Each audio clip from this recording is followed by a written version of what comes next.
A trailer for the newly announced roguelike mod called Randombuff was released on August 7th. The description for the trailer was, Randombuff is a mod that aims to enrich the gameplay experience by adding some roguelike mechanics.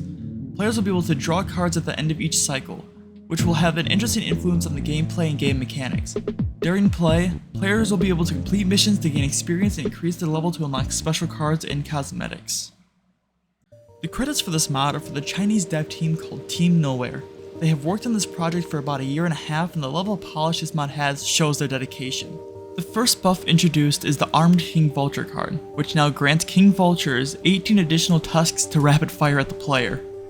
We are then shown 3 more cards, with one being seen for only a few frames. If you slow down the footage, you can see the card is called Desolate Dive. For those who don't know, that is an ability from the game Hollow Knight. It is used to plunge down and deal damage to enemies. The other card seen is called Ori Bash, which is an ability from the game Ori and the Blind Forest that allows the player to push themselves off of enemies for a boost. We can see this being done by the player later in the trailer.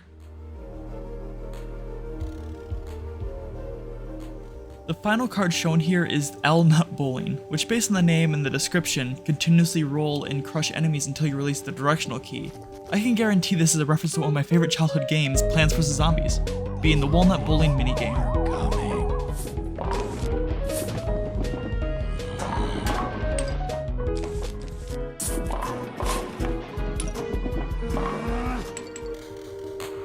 We are then shown the buff Tailcopter, which lets Slugcats fly with their tail by spamming the jump button.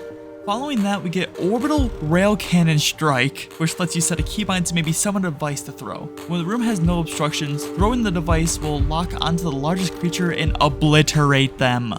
Going back a bit, there is a card called Death Free Medallion. I believe it is used in this clip because any creature in the radius seems to go limp. But if we see it in the card inventory, it should also be an Artificer, since that's who's playing, so it could be a different buff. After that, we are shown 3 gray cards, being a Vulture Wing mutation, Spider Legs mutation, and the body of a jellyfish. These are duality cards, so we gain a positive aspect as well as a negative to balance the card. While we can't see the entire description for the cards, the main point is you get the ability of another creature, but you lose your arms and can only hold a single item with your mouth.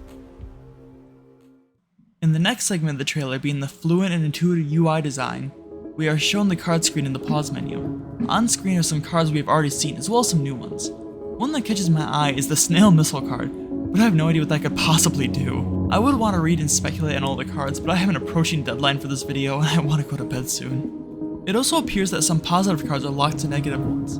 The Flash Shield has a +1 on it, so I'm assuming the player already has one of that card. The player can re-roll their cards for new ones, but I'm not sure how that works.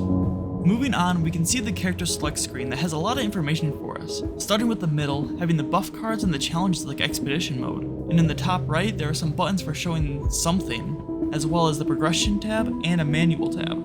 Maybe if you made a choice you regret, you can remove a card from your inventory. The player hovers over a duality card that doubles a centipede's length.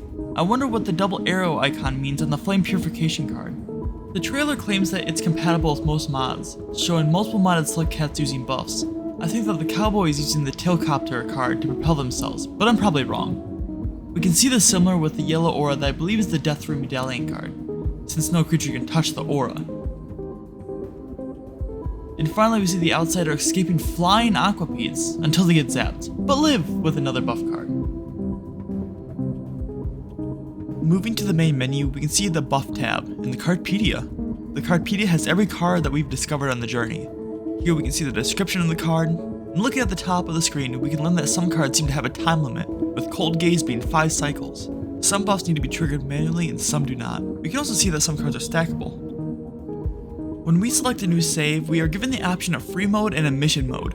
Choosing mission mode, it brings down an awesome looking banner to display everything. There are general missions and an exclusive mission for each Slugcat. Rivula gets the exclusive mission Doom Express. With the mission to get Moon the rare fraction stuff from Pebbles, the player gets predetermined buffs. We can see the Flying Aqua buff from earlier. Clicking the info tab at the bottom right, we can see the settings for the mission. It looks like the player will need to draw a positive card and a negative card per cycle. I'm guessing the experience multiplier is increased based on the amount of tasks needed to be done in each mission. It seems like passaging and the ability to remove cards is also a toggleable feature.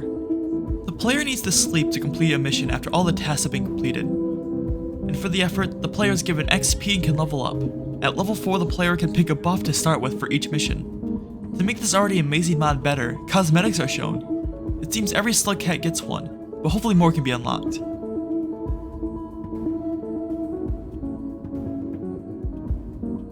We see a cosmetic for Gourmand and Sane. I have no idea what Gourmand can do, but I think Sane's ascension mark will leave a leafy trail. Then the trailer shows a thumbnail and announces it's releasing August 10th. I know this is a bit of a ramble, but let's go back over how this mod works. You click the buff tab to access the character selection menu, and from there you can choose any character to play, including modded slugcats. And when you want to start a new save, you can play free mode or a mission mode. I don't know if there's any rewards to be unlocked for free mode, but if you choose mission mode, it seems kinda similar to Expedition. You complete missions to level up and earn perks, new cards, and cosmetics. That is the main gameplay loop for this mod. One more quick thing is that Team Nowhere is a Chinese dev team, so they are 12 hours ahead Eastern Standard Time. I asked one member about the release date, and it releases at midnight their time, so the mod has just officially released if you've watched from the moment this video came out until the end. The mod link is in the description. Give this mod a try! I hope you have a great day, and goodbye.